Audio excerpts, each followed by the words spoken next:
Halo sobat-sobat KKP, gimana kabarnya hari ini? Semoga sehat-sehat dan baik-baik saja ya. Kali ini teman-teman, sobat-sobat KKP, kita akan memasuki pertemuan terakhir kita di semester ini. Ini adalah materi terakhir yang akan KKP bawa, khususnya untuk teman-teman yang lebih seumuran dengan KKP. KKP di sini akan membahas tentang sumber belajar yang dapat dimanfaatkan dalam pembelajaran di SD. Ini merupakan materi dari belajar dan pembelajaran ya teman-teman. Tanpa berlama-lama, mari kita masuk. Let's go! Sumber belajar. Teman-teman, pernah terpikirkan tidak sumber belajar itu apa sih? Pengertiannya seperti apa? Nah, jadi sumber belajar itu adalah segala jenis media, segala jenis benda, data, fakta, ide, orang, dan lain-lain yang dapat mempermudah terjadinya proses pembelajaran bagi peserta didik. Dalam kasus ini kita akan mengkhususkan untuk peserta didiknya dalam ruang lingkup anak SD ya teman-teman. Jadi sumber belajar yang akan kita gali secara singkat di sini adalah yang pertama itu buku teks, yang kedua adalah buku referensi, yang ketiga adalah internet, dan yang keempat adalah lingkungan. Yang pertama, kita akan membahas mengenai buku teks. Buku teks merupakan sumber belajar yang paling umum dan paling sering digunakan dalam pembelajaran di SD. Buku teks menyajikan materi pelajaran yang sistematis dan terstruktur, sehingga mudah dipahami oleh siswa. Selain itu, buku teks juga mengandung latihan soal yang membantu siswa memahami materi pelajaran dengan lebih baik. Nah, teman-teman, berikut adalah contoh-contoh buku teks yang ada dalam pembelajaran SD. Teman-teman bisa lihat ada buku matematika, buku bahasa Inggris, buku IPA, buku IPS, buku bahasa Indonesia, buku penjelasan orkes, dan buku agama. Mungkin ada teman-teman di sini bertanya, untuk muatan lokalnya ada bukunya tidak? Nah, untuk muatan lokal ini tergantung dari tiap sekolahnya masing-masing.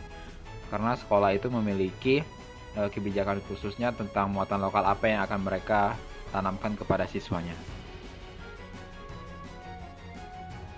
Selanjutnya, ada buku referensi. Buku referensi sendiri itu adalah buku yang berisi informasi atau data yang digunakan sebagai sumber referensi untuk menunjang pengetahuan dan pemahaman seseorang tentang suatu topik. Buku referensi dapat digunakan oleh siapa saja, termasuk siswa, mahasiswa, peneliti, dan profesional. Contoh buku referensi yang ada dalam pembelajaran di SD. Yang pertama itu adalah kamus bahasa Inggris atau bahasa Indonesia. Sudah jelas ya teman-teman, kamus di sini merupakan database juga, merupakan salah satu referensi yang paling umum lah digunakan. Kita dapat mengetahui bahasa asing atau bahasa Inggris ini dengan membandingkannya dengan bahasa Indonesianya, atau lebih tepatnya diistilahkan dengan translate atau bisa dibilang compare. No, comparison itu lebih ke membandingkan ya. Maksud saya, referensi yang dimaksud sini kita dapat mengetahui bahasa asing itu dalam bentuk bahasa Indonesianya. Yang kedua adalah atlas. Atlas yang dimaksud adalah gambaran tentang keadaan atau peta dunia. Peta dunia ini dapat kita lihat dalam atlas itu sendiri. Mulai dari bagian-bagian bumi, bagian-bagian yang memang telah digambar dalam atlas. Yang ketiga, ensiklopedia. Ensiklopedia ini berisi tentang pengetahuan-pengetahuan umum atau pengetahuan-pengetahuan khusus tentang suatu materi yang memang ditanamkan atau dituliskan dalam buku ini secara mendetail. Yang keempat, buku panduan. Sudah jelas buku panduan menjadi satu referensi. Buku panduan ini biasanya dapat kita temukan di seperti panduan menggunakan gitar atau panduan menggunakan papan tulis atau seperti apapun itu, karena buku panduan ini berisi tata cara yang merujuk pada referensi kita. Referensi itu akan menuntut kita untuk mencari sesuatu informasi yang datanya dapat dipercaya. Nah, buku panduan ini salah satunya teman-teman. Dari semuanya ini ya Ada kamus, ada atlas, ada ensiklopedia dan buku panduan. Ini sudah termasuk dalam referensi. Untuk referensi tingkat atasnya kita dapat lihat dari daftar pustaka. Ini biasanya dapat digunakan oleh anak-anak kuliah. Kita dapat melihat referensi dari disertasi, referensi dari skripsi, referensi dari buku, ataupun referensi dari tesis, dan segala macamnya. Dan yang ketiga adalah internet. Internet merupakan media pembelajaran yang sangat direkomendasikan di era digitalisasi sekarang. Internet memungkinkan seseorang mengakses informasi di mana dan kapan saja dan di mana saja. Informasi yang didapatkan dapat berupa tulisan, video, maupun audio. Teman-teman, dari internet ini tidak dapat kita pungkiri bahwa penerimaan informasi begitu cepat melalui internet, melalui sosial media lebih tepatnya. Atau ya mungkin pernah lihat di beranda-beranda teman-teman tentang informasi tentang keadaan saham, tentang keadaan politik, tentang keadaan pendidikan, atau bahkan tentang keadaan kota Anda sendiri. Itu dapat kita lihat dari internet. Dan informasi-informasi itu dapat berupa video, dapat berupa tulisan, atau dapat berupa audio saja. Nah, sumber belajar yang kita dapatkan dari internet itu ada berbagai macamnya. Di sini teman-teman saya akan menjelaskan hanya 5 macamnya saja. Tapi sebenarnya masih banyak lagi. Yang pertama adalah materi audiovisual. Contohnya video pembelajaran. Ya seperti sekarang ini, video pembelajaran KKP yang kalian tonton ini merupakan salah satu sumber belajar yang kalian dapatkan dari internet.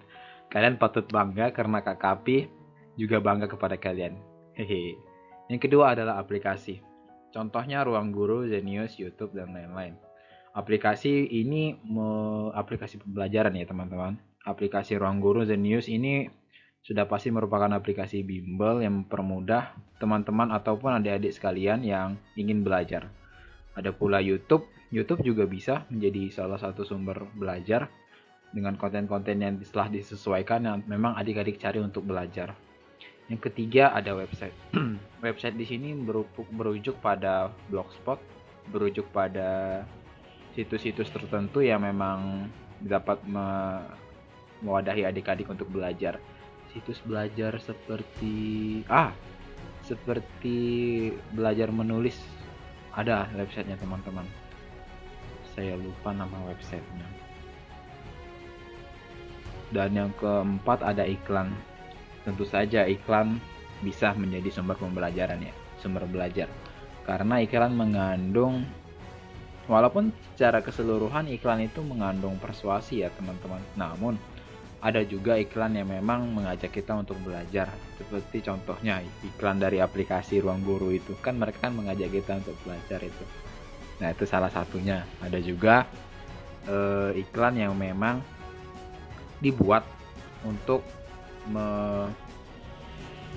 menjadikan satu pembelajaran. Seperti misalnya iklan tentang menyanyikan lagu Indonesia Raya. Nah itu salah satu bentuk pembelajaran di mana mengajarkan kita tentang bagaimana bernyanyi lagu Indonesia Raya. Dan yang kelima adalah game. Game yang dimaksud di sini apa sih teman-teman? Ya game-game yang bisa mengasah keterampilan otak seperti Onet misalnya. Onet itu dia mengasah keterampilan otak kita untuk berpikir. Dan bukan hanya Onet saja teman-teman, mungkin dari game-game yang berbasis bahasa Inggris juga bisa. Atau lebih kita kenal juga game-game yang menyambung kata, atau lebih tepatnya trivia, yang bersifat trivia. Itu dapat membantu kita meningkatkan daya ingat kita. Seperti itu teman-teman. Dan faktor terakhir adalah faktor lingkungan. Nah, lingkungan pembelajaran. Di sini teman-teman bisa lihat ada grafik yang dari atas menuju ke bawah ya teman-teman. Yang pertama itu adalah lingkungan keluarga. Keluarga di sini menjadi peran penting pembentukan dan pembelajaran dimulai pada awalnya. Keluarga menjadi patokan penting karena di keluarga inilah anak ini memiliki waktu yang paling banyak. Disinilah mereka dimulai dibentuk karakternya. Disinilah mereka dimulai berpetualang dalam belajar. Setelah keluarga akan ada sekolah. Nah, sekolah ini adalah rumah kedua mereka. Sekolah mengajarkan ilmu-ilmu untuk menyiapkan mereka untuk dapat bergaul di lingkungan sekitarnya. Setelah itu ada teman. Teman ini merupakan lingkungan pembelajaran yang dapat dia temukan di sekitarnya dengan mudah. Kalau yang namanya teman ya pasti ada lah. Tapi bagaimana kalau dia introvert?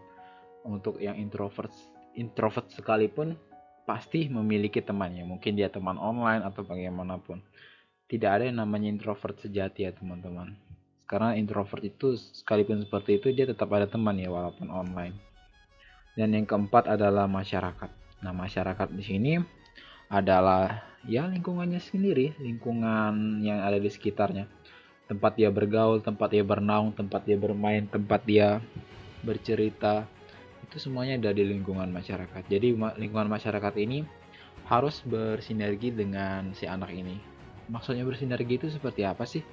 Bersinergi yang dimaksudkan di sini adalah di mana lingkungan ini mampu mewadahi anak ini dalam segala apapun yang dia mau. Bukan segala apapun juga, maksud saya beberapa konsep untuk belajarnya itu dapat dipenuhi seperti itu. Dan yang di bawah ada kita bisa lihat bahwa yang pertama yang paling penting itu adalah membentuk sikap, kemudian bagaimana tindakannya dan akan menghasilkan karakter. Ya itu saja materi singkat dari Kak Kapi. Ini merupakan pertemuan terakhir kita. Mohon maaf kalau Kak Kapi pembawaannya lagi sedih-sedih begini karena ya kita tidak akan bertemu untuk waktu yang tidak ditentukan. Kak Kapi berharap konten-konten Kak Kapi sebelumnya dapat bermanfaat bagi adik-adik. Dan semoga kita dapat bertemu lagi di hari berikutnya ya adik-adik. Sampai jumpa lagi, Kak Kapi akan rindu kalian semua. Bye-bye.